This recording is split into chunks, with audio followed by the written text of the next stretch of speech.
आज अगर अनुमान बात करें तो भारत की आबादी 1 अरब 40 करोड़ के आसपास है। हम सभी भारतीय हैं, 1 अरब 40 करोड़ लोग भारतीय हैं, लेकिन 1 अरब 40 करोड़ लोग झारखंडी नहीं है। इस बात को पहले मानिए, इस बात को पहले समझिए। हम इंडिया में आज जो लगभग 1.5 अरब के आसपास हमारी आबादी होने वाली है कुछ वर्षों में, हम सभी भारतीय हैं, सभी इंडिया में, लेकिन सभी झारखंडी नहीं है। तो इस बात को जानना होगा, इस बात को समझना होगा। तो इसलिए हमारी लड़ाई ये है कि झारखंडी आखिर कौन है, झारखंड के मूल निवासी कौन है, झारखंड के स्थानीय निवासी कौन है। आज इस पहचान की लड़ाई को, उस आवाज को हम लोगों ने बुलंद करने का काम किया है। और ये आवाज तब तक बुलंद रहेगी, ये आवाज तब तक गूंजेगी जब तक झारखंड प्रदेश में झारखंड वासियों का पहचान का प्रमाण पत्र नहीं मिल जाए, तब तक ये आवाज।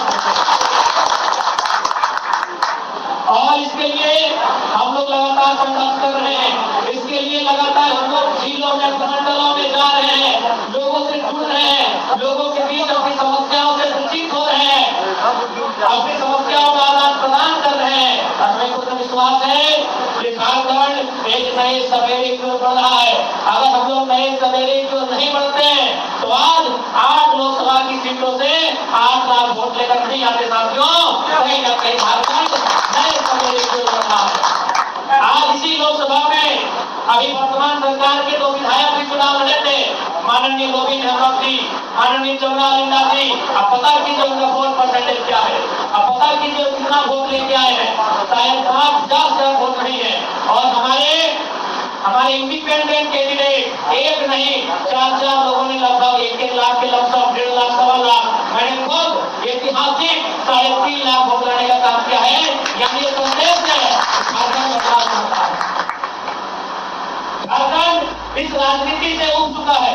बस उन्हें इंतजार था ऐसे युवाओं का, उन्हें इंतजार था कि कुछ युवा ऐसे आए जो राजनीति में अगुवाई करें। आज हम लोगों ने अवसर दिया है। आज कहीं न कहीं जो अवसर हमें मिला है, ये अवसर बड़े लंबे समय के बाद आता है, ये मौका हर से बाद आता है। इस मौके को हमें बचा कर रखना है, इस मौके को हमें खोना नहीं है। और नव झारखंड निर्माण की जो आस जगी है एक आम जनता ने, उस आस को पूरा करना है। आज जब हम इंडियन स्कूल ऑफ डेमोक्रेसी गए थे, आज जब हम लोग का वहाँ डिस्कशन खत्म हो गया, तो पूरे देश में नौजवान गए थे जो राजनीति करना चाहते हैं, जो विधायक संसद का चुनाव लड़ना चाहते हैं। उनके जहन में एक ही सवाल था कि आप बिना पैसा के और निर्दलीय 3.5 लाख वोट कैसे पूरे भारत में चर्चा का विषय है। आज जो भी आजादी अपनी लोकसभा का दौरा कर लेंगे, हजारीबाग लोकसभा का दौरा कीजिए, धनबाद लोकसभा का दौरा कीजिए, रांची का। आज भी बहुत सारे नहीं, हजारों लोग ऐसे हैं जिनके घरों में आज भी आलू प्याज का संग्रहण है, उनके घरों में आज भी चावल और धान का संग्रहण है। क्यों पता है? उन्होंने हमारे चुनाव लड़ने के लिए ये अनाज का संग्रहण किया था। आज वो अनाज संग्रह उनके पास आज भी है। वो कहते हैं कि विधानसभा के चुनाव में इसी अनाज को हम लोग खर्च करके आप लोगों के लिए चुनाव में कैंपेन करेंगे। ये इतिहास में नहीं हुआ, ये भारत के लोकतांत्रिक इतिहास में किसी चुनाव में नहीं हुआ था कि जनता ने हमें वोट भी दिया है और नोट भी दिया है, और 1-2 रुपया नहीं, लगभग लाखों रुपए। तो ये एक नई उम्मीद जो जगाई है, उस उम्मीद पर हमें खरा उतरना होगा। आज इस राज्य में कई नेता आए और भविष्य में कई नेता आएंगे, लेकिन हमें लगता है कि आज राज्यवासियों के साथ कोई छल ना हो, उनके साथ कोई बेईमानी ना हो। हमें ऐसे राजनेता को अपने आप के बीच स्थापित करना है। और हम तो स्पष्ट कहना चाहेंगे कि हमारा मकसद विधायक संसद बनने का नहीं है। अगर सांसद बनना मकसद होता तो बीजेपी कांग्रेस दोनों हमको टिकट दे रही थी। आराम से बीएससी का स्टूडेंट है, से 2 दिन का समय लेते हैं, धनबाद गिरिडीह का सर्वे करते हैं कि कहां से कौन चुनाव जीत सकता है, टिकट लेके सांसद चल जाते और आज मेरा शपथ समारोह भी हो जाता। लेकिन हम आए हैं सत्ता में नहीं, व्यवस्था में बदलाव करने आए हैं। इस व्यवस्था में जो लोग जीते हैं उन्हें सोच में बदलाव करने आए हैं। मकसद सांसद विधायक बनना नहीं है। हाँ, इतना तो तय है कि अब विधायक और सांसद हम लोग बनाएंगे। आज के दौर में विधायक सांसद बनना आसान है। अरे हमने तो नेता बनाया, हजारीबाग से संजय मेहता 1.5 लाख वोट लेके आए, रांची से देवेंद्रनाथ महतो 1,38,00,000 वोट लेके आए, धनबाद से 1,00,000 अंसारी 1,00,000 के लमसम वोट लेके आए। वो सांसद बने चाहे विधायक बने मायने नहीं है, उनको नेता बनने का अवसर मिला और हम लोगों की देन है कि हम लोग नेता बना।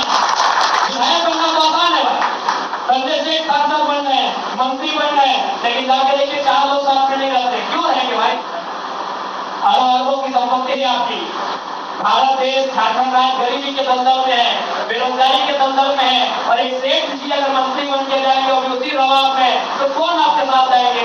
क्योंकि आपके पास अभी भारत देश का माहौल ऐसा है, मैंने इंटरव्यू में भी बताया था कि आप किसी लोकसभा में लड़िए, 3 लाख बीजेपी माइंड का वोट है और 3 लाख उसका उल्टा वोट है। तो आप तो विधायक सांसद आसानी से बन जाएंगे, बस पार्टी का टिकट चाहिए। यहाँ चैलेंज है नेता बनना, हम लोगों ने नेता बनाया है, अब भविष्य में विधायक और सांसद भी बनाएंगे। नेता बनना चैलेंज होता है, विधायक बनना आसान है, सांसद बनना आसान है। आज सत्ता के सांसद माननीय कालीचरण जी कौन जानते थे, क्योंकि एक बड़ी पार्टी के टिकट से आए, आज सांसद के रूप में आ गए आपके बीच। ऐसे कई नाम है जिनको लोग जानते हैं, नहीं जानते हैं। तो विधायक सांसद बनना मुझे लगता है आज के देश में आसान है, नेता बनना बड़ा कठिन काम है, क्योंकि नेता उसका संबंध जनता से होता है, पार्टी की मजदूरी और कर्मचारी से नहीं होता। आप पार्टी की कर्मचारी कीजिए, पार्टी की मजदूरी कीजिए, 5 साल 10 साल बाद आपको टिकट मिल जाएगा, आप विधायक सांसद बन जाएंगे। लेकिन नेता वो होता है जो जनता के दिलों में राज करता है, उसे नेता कहते हैं। और नेता बनना आसान नहीं होता है, हम लोगों ने नेता बनाया है। आज लाख वोट आया है, इंडिपेंडेंट आया है, बिना खर्चे के आया है, तो कहीं ना कहीं हम लोगों ने नेता बनाया है। और उसका तो छोड़िए, छत्तीसगढ़ के एक विधायक है जो केवल मेरा यूट्यूब का वीडियो सुन के नेता बन गए, विधायक बन गए। हम तो आपके साथ सशरीर खड़े हैं, जरूर विधायक और सांसद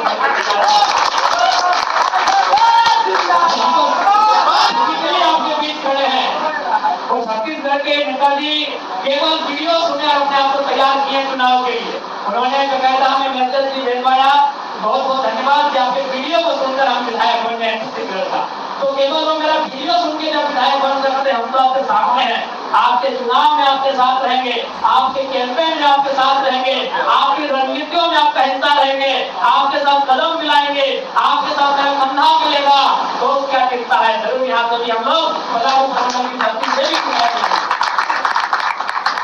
तो हमारा जो उद्देश्य है, हमारा जो मकसद है, वो इस राज्य के लिए बेहतर स्थानीय नीति बने, इस राज्य के युवाओं के भविष्य के साथ खिलवाड़ न हो, उनके लिए बेहतर नियोजन नीति बने, यहाँ के विस्थापित किसानों के साथ अन्याय न हो, उसके लिए बेहतर विस्थापन नीति बने। जो हमारे आज मांगे हैं, जो आज ग्राउंड से उतर आए हैं, उन मुद्दों के साथ हम लोग रहेंगे। और मुझे पूर्ण विश्वास है, आज इस प्रकार का समय बन रहा है, जिस प्रकार से झारखंड की राजनीति करवट ले रही है, वो भी दूर नहीं है जब झारखंड की राजनीति में हम लोग बदलाव करने में सक्षम दिखेंगे। और मुझे पूर्ण आशा है हम लोग इस राज्य में बदलाव करने के जो अगुवाई कर रहे हैं, ये बदलाव होकर रहेगा। बस हमें आवश्यकता है विरोध करने की, हमें आवश्यकता है कि हमारे पास नौजवानों की फौज है। और मैंने आज से कई बार पहले चीफ के लिए मूल मंत्र पढ़ा था कि हमारे पास 3D का फॉर्मूला होना चाहिए। पहला डी यानी डिटर्मिनेशन, डिटर्मिनेशन को हिंदी में बोलते हैं इरादा। नो डाउट हमारे ही पास इरादे की कोई कमी नहीं है। दूसरा डी से होता है डेडिकेशन, डेडिकेशन यानी समर्पण, हम लोग समर्पित भी हैं। लेकिन जो अंतिम डी होता है जिसे हम लोग डिसिप्लिन कहते हैं, अगर उसे हम लोग फॉलो कर रहे हैं, डिटर्मिनेशन, डेडिकेशन और डिसिप्लिन, तो निसंदेह हम लोग चुनाव में सफल होंगे। और झारखंड की जनता जो उम्मीद लगाकर बैठी है, उस उम्मीद को भी साकार करेंगे, ये पूर्ण गारंटी है। इसके लिए हमें हमारे भीतर जो क्वालिटी होनी चाहिए और डिटर्मिनेशन, डेडिकेशन और डिसिप्लिन होना चाहिए, और निसंदेह हमें लगता है कि आज जिस प्रकार से राजनीति कर रहे हैं, इनके हर एक तोड़ का हमारे पास जवाब है, हमारे पास उत्तर है। आज ये भयभीत माहौल में हमें पूरा विश्वास के साथ कर सकता हूँ। आज जो लोग हमारे साथ फोटो सेशन में दिखेंगे, आज जो लोग हमारे साथ कार्यक्रम में दिखेंगे, हो सकता है आपके स्थानीय विधायक या विधायक प्रतिनिधि या जिला के किसी नेता का फोन भी आएगा, रोक टोक भी किया जाएगा, धमकियां भी दी जाएंगी। तो बात कह दीजिएगा, यहाँ सूरज चांद सितारे मरने के लिए आए हैं, हम और आप कौन है? अगर आप हाथ से खेलोगे तो भैया हम तो युवा हैं,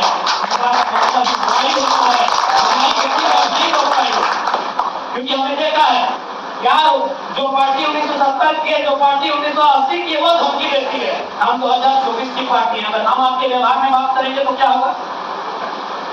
अगर हम आपके जैसा व्यवहार करेंगे तो क्या होगा बताइए? तो हमारा कुछ नहीं है, ना आगे नाक ना पीछे पागा। क्या भाई, ना आगे नाक ना पीछे पागा, हमारा कुछ नहीं है। तो जो लोग तुझे आपको धमकियां भी मिलेंगी, हम पूरे झारखंड में जहां जहां जा रहे हैं तुम्हें सबको डर है, ये लड़का बहुत तेज है, अगर ये लड़का आगे बढ़ेगा तो हम लोग को गोलियां की तरह भागना होगा और बिल्कुल आपको बढ़ना होगा, क्योंकि अब राजा का बेटा राजा नहीं बनेगा, जो काबिल रहेगा वही सवाल करेगा। क्या व्यवस्था है? आज कोई नेता विधायक रहे, सांसद रहे, 20 सालों का 25 सालों का राजनीति करता है, जब बुढ़ारी समय में आता है तो बगल में अपने बेटे को खड़ा करता है और कहता है कि बहन जो बाहुबली का संन्यास का समय हो गया, अब लीजिए वीरेंद्र बाहुबली आपके अब ये सिस्टम नहीं चलेगा भैया, बिल्कुल ये सिस्टम नहीं चलेगा, क्योंकि आप पढ़े लिखे नौजवान हैं। मैं बार बार कहता हूँ, अगर उसी पार्टी को सपोर्ट कीजिए जो सत्ता और संपत्ति के विकेंद्रीकरण की बात करता हूँ, अगर सत्ता और संपत्ति अगर केंद्रित हो जाएगी तो हमारे आने वाले 20 सालों में अंग्रेजों से भी भयंकर गुलामी देश में होगी। आज मैं आपके सामने कह रहा हूँ, इसलिए वोट को दीजिए तो सत्ता और संपत्ति को विकेंद्रीकरण करने की बात करे। विकेंद्रीकरण का मतलब एक आम व्यक्ति तक सत्ता की सुख पहुंचे, एक आम व्यक्ति का संपत्ति बढ़े, उसे हम लोग विकेंद्रीकरण कहते हैं। इसलिए हम लोगों ने तय किया है, हमारी पार्टी से जो भी चुनाव लड़ेंगे, अगर वो जीतते हैं तो ये गारंटी है कि उनका ब्लड रिलेशन में टिकट नहीं दिया जाएगा, उनकी आने वाली पीढ़ी को चुनाव नहीं दिया जाएगा, क्योंकि हम लोग झंडा ढोने के लोगों को नहीं रोकते हैं। यहाँ बारी बारी सबको अवसर दिया जाएगा, हम लोग अवसर का निर्माण करने के लिए आए हैं, इसलिए इस बात की गारंटी रख लेंगे कि हम लोग उस परिपाटी को नहीं दोहराएंगे। आज देख लीजिए भारत की क्या स्थिति है, कोई परिवार 40 साल से, कोई 50 साल का राजनीति में है, तो हम क्यों आए थे लोकतंत्र में, क्यों स्थापना हुआ था भारत देश में लोकतंत्र का? अगर एक ही परिवार के लोग राजनीति में सकते रहेंगे, अगर राजा का बेटा राजा बनेगा, विधायक का बेटा विधायक बनेगा, सांसद का बेटा सांसद बनेगा, तो भारत देश को लोकतंत्र का निर्माण करना ही नहीं चाहिए था। इसलिए हम लोग सुधार करेंगे। हमारी पार्टी में अगर कोई विधायक के जाते हैं, मैं गारंटी देता हूँ जब तक हम केंद्र अध्यक्ष के रूप में रहेंगे, वो विधायक 20 साल है, 15 साल है, लेकिन जब वो संन्यास लेंगे, कोई नया विधायक नए गाँव के नए परिवार से तैयार होगा, उनके परिवार से तैयार नहीं होगा, इस बात की पूरी गारंटी है। अब इन नौजवानों को तय करना है कि राजनीतिक दिशा को लेकर कहाँ जाना है, क्योंकि हम लोग बदलाव करने के लिए आए हैं, हम लोग क्रांतिकारी राजनीति करने के लिए आए हैं। आज ये जो नेता है, इनकी जो सोच है उसका सुधार करने के लिए आए हैं, आज युवाओं के सपनों को साकार करने के लिए आए हैं, हम लोग सफल करने उनको आए हैं, निर्बल दुर्बलों को हम लोग सफल करने आए हैं। इसलिए आज मुझे लगता है आज झारखंड की राजनीति में कहीं ना कहीं एक नई लड़ाई लेने का कार्य हो रहा है, आज झारखंड की राजनीति में एक नया बदलाव होने का कार्य हो रहा है। हमें लगता है इस बदलाव का साक्षी हम सभी को बनना चाहिए।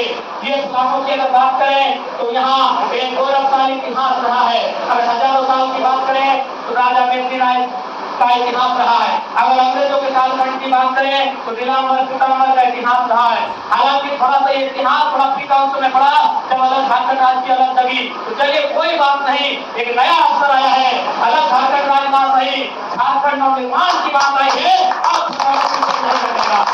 विश्वास है जिस पलामू ने अंग्रेजों के कालखंड में अंग्रेजों के साथ खट्टे किए थे, वो पलामू भले अलग झारखंड राज्य में थोड़ा धनबाद बोकारो तो पलांचल के क्षेत्र है, गिरिडीह का जो सीमा है, हजारीबाग का जो सीमा है, बलहान का जो सीमा है, उससे भले पीछे रहा, लेकिन जब नवनिर्माण झारखंड की बात होगी, मुझे लगता है पलामू का मंडल भी कांटे से कांटा मिलाकर चलेगा, काम करेगा। इसी विश्वास के साथ, इसी उम्मीद के साथ, इसी बलों के साथ, भरोसे के साथ मैं आज पलामू मंडल की धरती आया हूँ। मुझे पूर्ण आशा है कि आप हमें निराश नहीं करेंगे, आपका प्यार, आपका आशीर्वाद और चुनाव में हमारे विकास के पक्ष में आपका मताधिकार का उपयोग होगा, हम इसी आशा के साथ हैं। और बिल्कुल हम विश्वास के साथ कहते हैं, आज जो भी लोग सिस्टम में बैठे हैं वे भयभीत हैं, जो लोग लूटते हैं राज्य को वे भयभीत हैं, जो गलत कर रहे हैं हमारे राज्य के साथ वे भयभीत हैं कि कुछ भी हो जाए ये नौजवान टाइगर जलाम महतो के नेतृत्व में नौजवान विधायक सांसद नहीं बनना चाहिए। मैं आपको 2 घंटा के बाद बोकारो रामगढ़ की सुना रहा हूँ।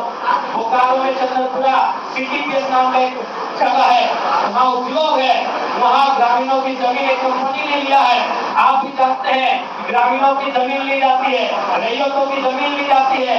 जब वो मुआवजा मांगते हैं, जब वो नौकरी मांगते हैं, तो कंपनी ईस्ट इंडिया कंपनी के तर्ज पर उन पर फर्जी मुकदमा करती है, उन पर एफआईआर करती है। तो ठीक वही हुआ चंदनपुरा में 1 तारीख को वही हुआ।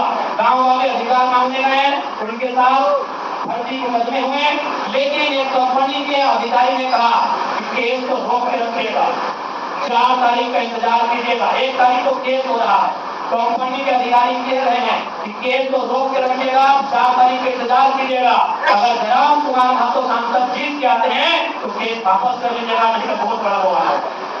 एक कंपनी को इतना डर था कि जयराम महतो सांसद बन जाता है, केस वापस कर लीजिएगा, केस रोक कर लीजिएगा, केस आगे मत बढ़ाइएगा। हम चुनाव जैसे ही हारे तो केस 5 तारीख को केंद्र भारत का कोर्ट होता है, वहां ट्रांसफर कर दिया जाता है। इतना खोट था। इनको भी मालूम है ये जो नेता हम सत्ता बदल सकते हैं, चाहे कोई नहीं, बीजेपी वाले रहे, जेएमएम, कांग्रेस, आरजेडी, आरजू वाले रहे, वो सत्ता बदल सकते हैं, लेकिन आज हमारे पास तो सोच है वो व्यवस्था बदलने आई है। ये बात का रामपुर में 2 कंपनी ने अपने मजदूरों को छुट्टी दे दिया, बोला कि आप गिरिडीह लोकसभा चले गए। और उन्होंने ने कहा सर हम लोग तो हजारीबाग में आते हैं, बोले नहीं आप गिरिडीह चले जाइए, आप किसी रिश्तेदार के घर राम रहिए और उनको कहिएगा कि जयराम महतो के सबसे वोट ना करें। क्यों ना करे? उनको भी मालूम था कि जो कंपनी रामगढ़ में काम कर रही है वो प्रदूषण फैला रही है, वो कंपनी मजदूरों का शोषण कर रही है। अगर हम जीत के जाएंगे तो उन कंपनी में ताला बंद होगा, उनको पूरा आधार था। तो समझ सकते हैं आज पूरे सिस्टम के लोग भगा के बैठे हैं। गिरिडीह जिला में प्रखंड कार्यालय था, कार्यालय है, वहाँ चर्चा हो रही थी। ध्यान रखिएगा अगर जयराम महतो सांसद बन के आते हैं तो ये जो जन्म प्रमाण पत्र, मृत्यु प्रमाण पत्र में जो जनता से ठगने का काम करते हैं, धंधा बंद करना होगा, नहीं तो बड़ा बवाल होगा। पूरे सिस्टम में खोट था, पूरे सिस्टम में हड़का मचा हुआ था। तो समझ सकते हैं क्या परिस्थिति हम लोगों ने सुधार किया है, क्या माहौल हम लोगों ने बनाया है। और ये मैं कोई बड़ी बड़ी बात नहीं दे रहा हूँ, चले जाइए वहाँ 2 दर्जन नौजवानों के एफआईआर से पूछेगा कि एफआईआर कब हुआ था और ये केस कोर्ट कब पहुंचा, और जो कोर्ट पहुंचा तो क्या बोलकर उन्होंने केस को होल्ड किया था। नहीं बोल के होल्ड किया था कि 4 तारीख जो कोर्ट का गिरते हुआ उसके इंतजार कीजिए, जयराम महतो जीत गया तो केस मत कीजिए, केस को पैक कर दीजिए। तो सोच सकते हैं आज क्या माहौल बना है। वे लोग घबरा रहे हैं जो झारखंड को लूटना चाहते हैं, वे लोग आज डरे सामने हैं जो लोग झारखंड को बर्बाद करने आए हैं। इसलिए आज हम लोग झारखंड के जनमानस की उम्मीद बनने आए हैं, झारखंड के जनमानस की हौसला बनने आए हैं। और हमें पूर्ण आता है अगर हम लोग निष्ठापूर्वक, अगर हम लोग सेवा भाव से काम करते हैं तो झारखंड राज्य की तस्वीर को बदलने में देर नहीं लगेगी। लेकिन एक बात याद कीजिएगा, अगर आज हम लोग सिर्फ अपने स्वार्थ की पूर्ति के लिए पीछे भागते हैं, आंदोलन चला जाएगा। हम ये नहीं कह रहे हैं कि हम लोग आखिरी हैं, हम लोग के बाद कोई आंदोलन नहीं होगा, लेकिन 25 साल का गैप होगा। रोज रोज आंदोलन नहीं होता है। अगर रोज रोज आंदोलन होता ना तो मेरे खिलाफ इतना साजिश हुआ था, कोई नया चेहरा लोग तैयार कर लेते। आसान नहीं है, रोज रोज आंदोलन नहीं होता है। इसलिए जब दोबारा आंदोलन होगा झारखंड इस प्रकार का बृहद आंदोलन, तो मुझे लगता है 20 साल 25 साल गुजर चुके होंगे और हमें लगता है झारखंड तब तक बहुत कुछ हो चुका होगा। इसलिए अगर हम लोग अपने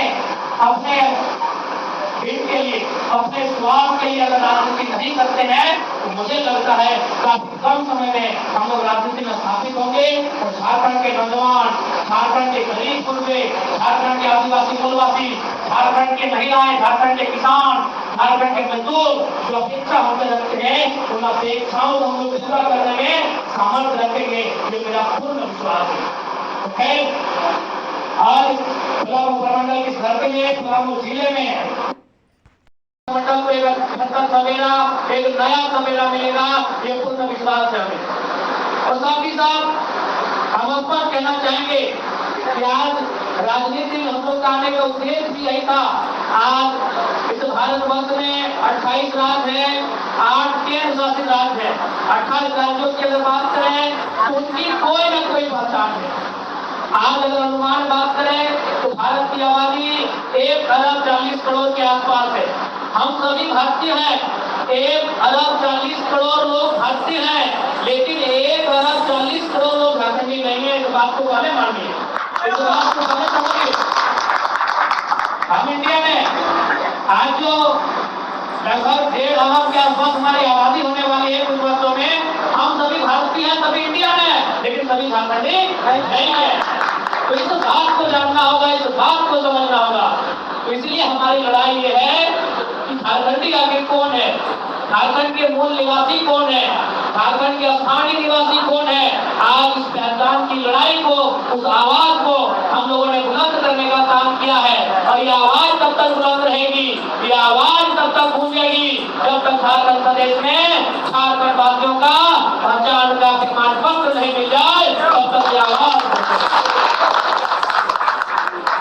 और इसके लिए हम लोग लगातार संघर्ष कर रहे हैं। इसके लिए लगातार हम लोग जिलों में, प्रमंडलों में जा रहे हैं, लोगों से जुड़ रहे हैं, लोगों के बीच अपनी समस्याओं से परिचित हो रहे हैं, अपनी समस्याओं का आदान प्रदान कर रहे हैं। हमें पूर्ण विश्वास है कि झारखंड एक नए सवेरे की ओर बढ़ रहा है। अगर हम लोग नए सवेरे की ओर नहीं बढ़ते तो आज 8 लोकसभा की सीटों से 8 लाख वोट लेकर नहीं आते साथियों। कहीं ना कहीं झारखंड नए सवेरे की ओर बढ़ रहा है। आज इसी लोकसभा में अभी वर्तमान सरकार के 2 विधायक भी चुनाव लड़े थे, माननीय गोविंद हेमब्रम जी, माननीय चौना लिंडा जी। अब पता कीजिए उनका वोट परसेंटेज क्या है, अब पता कीजिए कितना वोट लेके आए हैं। शायद 50,000 वोट नहीं है। और हमारे इंडिपेंडेंट कैंडिडेट एक नहीं 4 लोगों ने लगभग 1-1 लाख के लमसम, 1.5 लाख, 1.25 लाख, मैंने खुद ऐतिहासिक 3.5 लाख वोट लाने का काम किया है। यानी ये संदेश है झारखंड बदलाव चाहता है। झारखंड इस राजनीति से उब चुका है। बस उन्हें इंतजार था ऐसे युवाओं का, उन्हें इंतजार था कि कुछ युवा ऐसे आए जो राजनीति में अगुवाई करें। आज हम लोगों ने अवसर दिया है। आज कहीं न कहीं तो अवसर हमें मिला है। ये अवसर बड़े लंबे समय के बाद आता है, ये मौका हर से बाद आता है। इस मौके को हमें बचा कर रखना है, इस मौके को हमें खोना नहीं है। और नव झारखंड निर्माण की जो आस जगी है एक आम जनता ने, उस आस को पूरा करना है।